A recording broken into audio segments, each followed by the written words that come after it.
All right, everyone. Thank you for coming out. Thank you, media, for showing up and covering this story. My name is Omar Flores. I'm with the Milwaukee Alliance Against Racist and Political Repression.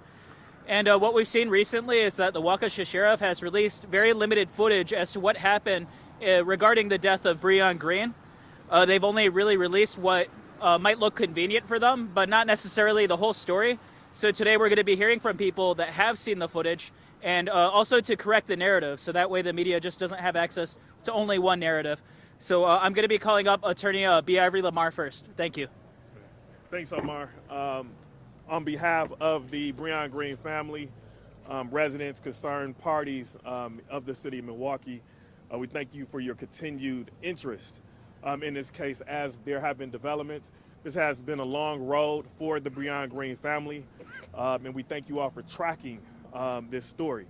At the onset, I feel like it's important to just talk about one of most central issues, which is just suicide awareness. Obviously, this is not Suicide Awareness Month. However, I think it is important and imperative that we discuss this issue. Foremost, an individual suffering from suicidal ideation, that's a mental illness. And they should be taken and considered and treated accordingly with being a mental illness. Breon Green, unfortunately, suffered from this illness well before June 26th of last year. In fact, this sheriff department participated in a search and rescue for Breon Green on or about April 25th of the year before. So approximately 2 months prior to the most tragic incident in which that occurred at the county jail. The sheriff's department was a part of the process in trying to rescue Breon Green. So again, we think it's not a question as to whether there was notice that Breon Green suffered from suicidal ideation. So now that brings us to June 26th. You are aware of this family, all the many protests that the Milwaukee Alliance, the Breon Green Coalition, the family has participated in to get transparency, to have the open records released, to have this footage released. That unfortunately still has not happened. Here we are 7 months later, and we're still requesting for the same footage that this family observed back in December of last year to be released publicly. Now, what was released? There were several different statements, obviously in investigative reports that were released by the sheriff's office, but the most material aspect of what transpired back on June 26th was not released. And that is simply the footage of Breon Green, unfortunately, strangling himself with a phone cord, but most importantly, the sheriff deputy who walked by indifferently as Breon Green was in the course of doing so. We want that footage to be released immediately. So not just different parts that, as Omar just shared, that serves a particular narrative, but the entirety.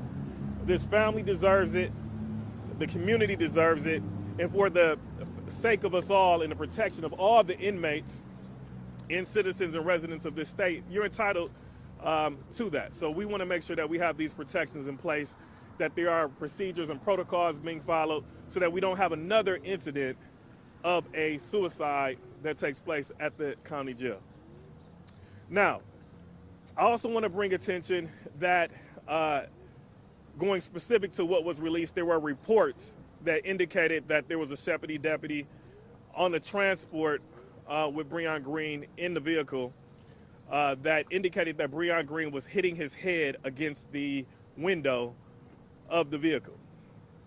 We find that particularly important. There are certain assessments in an intake process that must be adhered to and followed to make sure that the well-being of inmates are always protected. And we believe that an indication of a display of behavior that Breon Green showed back on June 26th, hitting his head repeatedly against a window, would be demonstrative of an individual who has issues, who is mentally disturbed at that particular point. The video that was released that shows Breon Green in the back of the squad car, unfortunately, we have issues with that vehicle, with that video that was released. Particularly, there are certain parts of the video that is stopped and the timestamps are off at particular points. Now, we don't know if that's just a glitch. We don't really know what to make of that, but there's several points in intervals of 7 seconds, 10 seconds. In another part, there is almost a 15-second gap, whereas this family is not able to see exactly what took place during that patrol ride. Now, in the reports, it's also indicated that the sheriff deputy stated that while Breon Green was hitting his head, he was only doing it for some attention. That's in the police reports. Like he's banging his head against a window for attention. I mean, let's just think about that for a second. And that is why training is very imperative to have with law enforcement agencies, correctional officers, and so forth, to make sure that we can properly identify individuals who are suffering from suicidal ideation. So the medical examiner report, Ms. Dunlap has had access to that in the autopsy. It's indicative that Breon Green suffered a concussion. And we believe that that concussion is a direct result of him hitting his head on that window. Now, we're looking for the video that shows when Breon Green was doing so. We want to see the video of Breon Green hitting his head against the window of the squad car. So again, that's why open records is important. That's why we got to have checks and balances. That's why accountability is imperative for a community.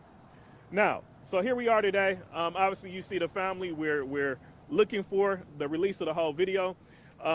For the sheriff's office to not give the video, particularly with the correctional officer walking past, and they cite security concerns.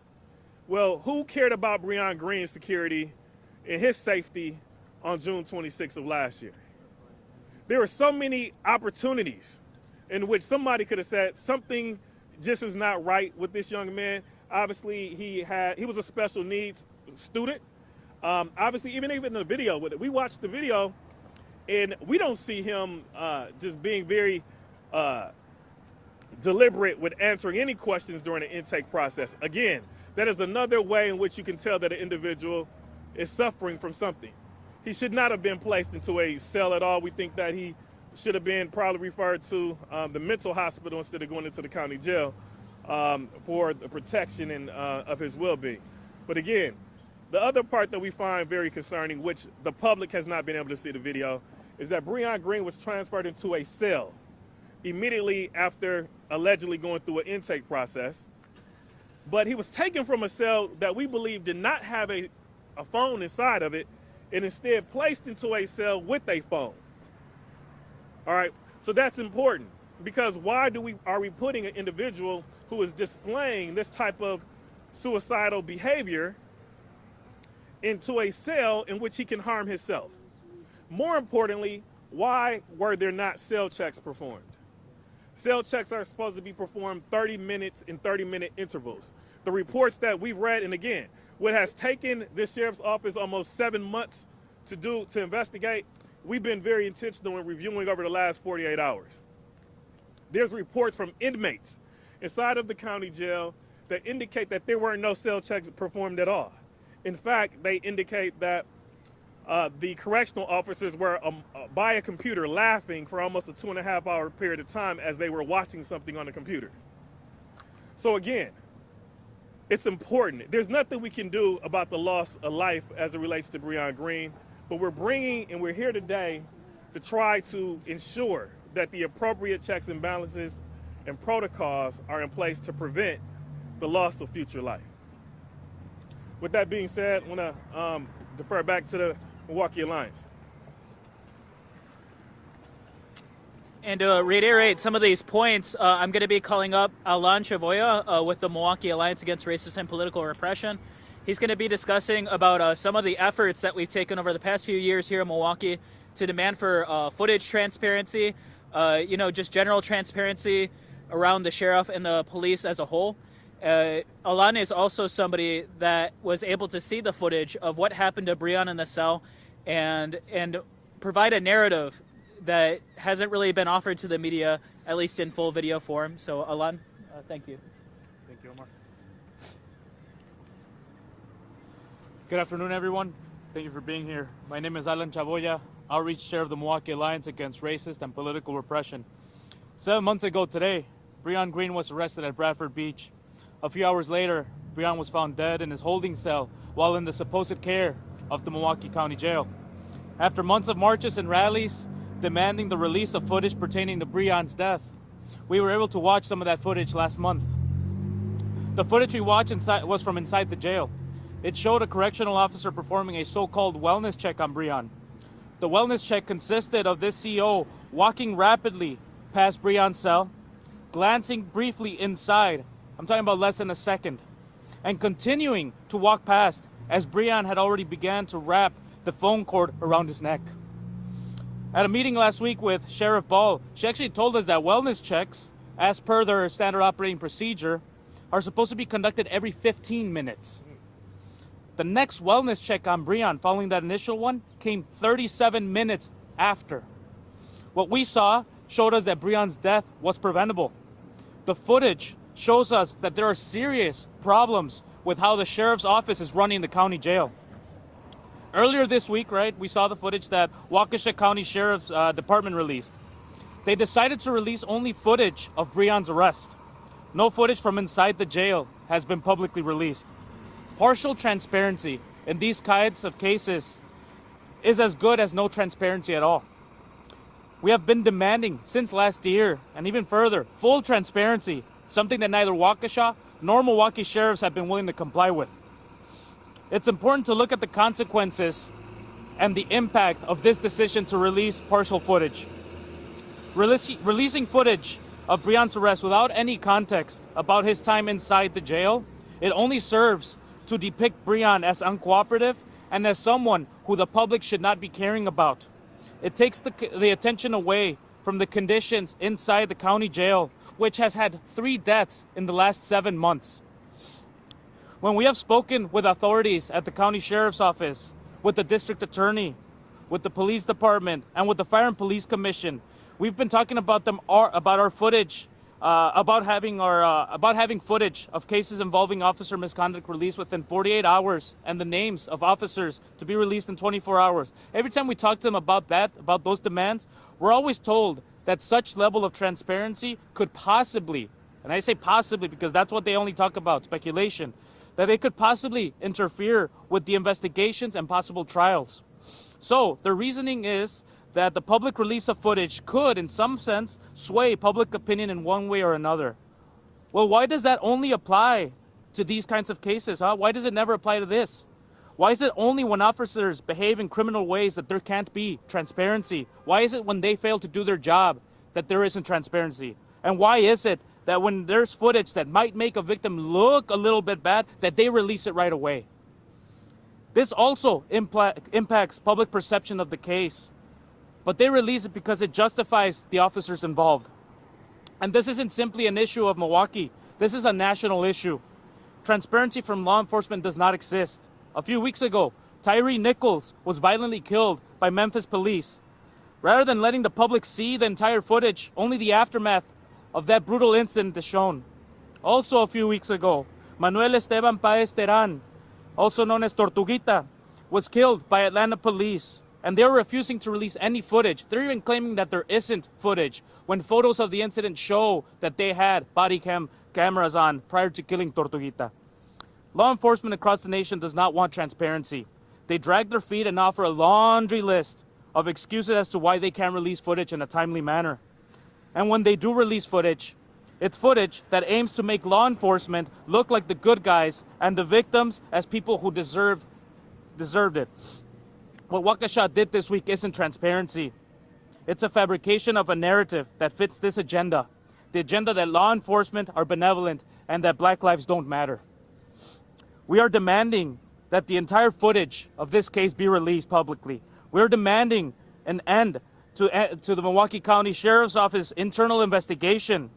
We're demanding robust policy changes to the way that the County Sheriff's Office operates the county jail. We're demanding a public town hall from Sheriff Danita Ball to answer people's questions about what's going on in this jail.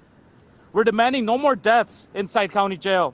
We're demanding a policy that grants public release of footage of cases involving police misconduct within 48 hours and the release of the names of officers in those cases to be released in 24 hours. That's what we're demanding. That's what we've been demanding for the last year.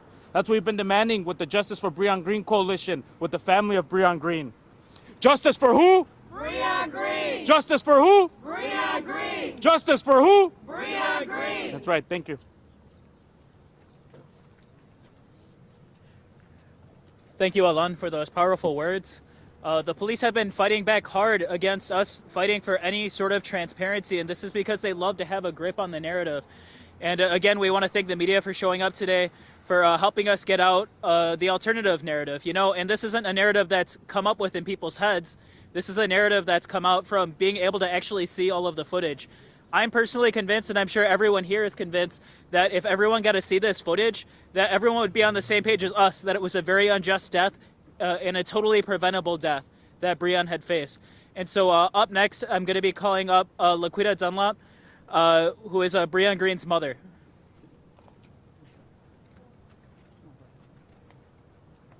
Hello, my name is Laquita Dunlap, and I'm Breon Green's mother. Breon was my only son. He has a twin sister, which is Brianna Green. And, you know, we've been here day in and day out. It's been 7 months now, and still no transparency.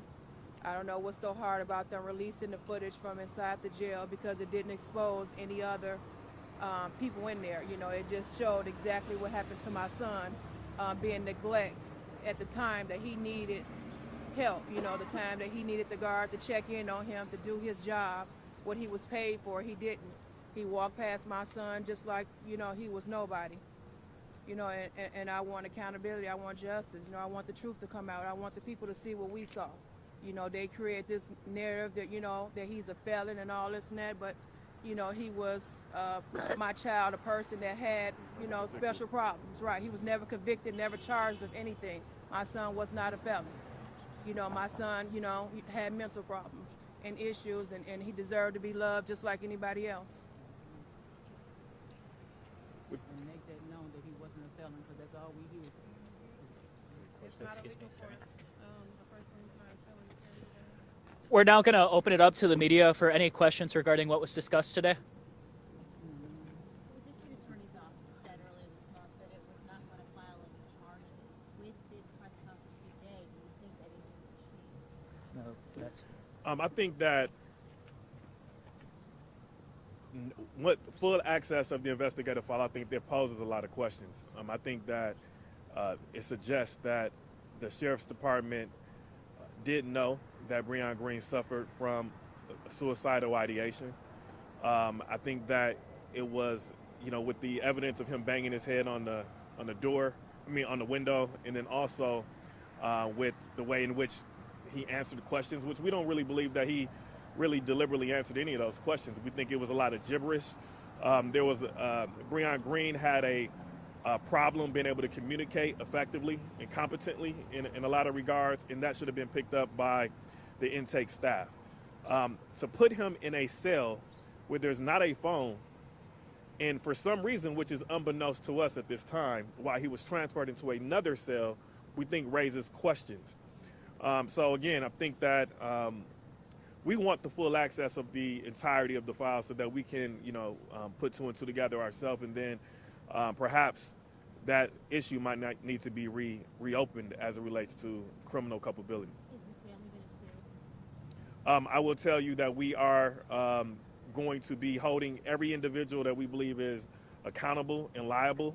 We are doing an assessment at this time, looking at all the different things that went wrong here, what protocols were broken.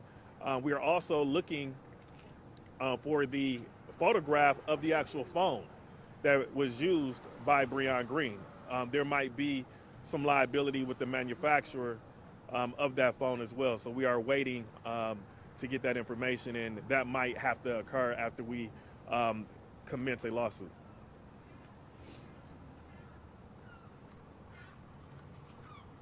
Any other questions? All right, thank you.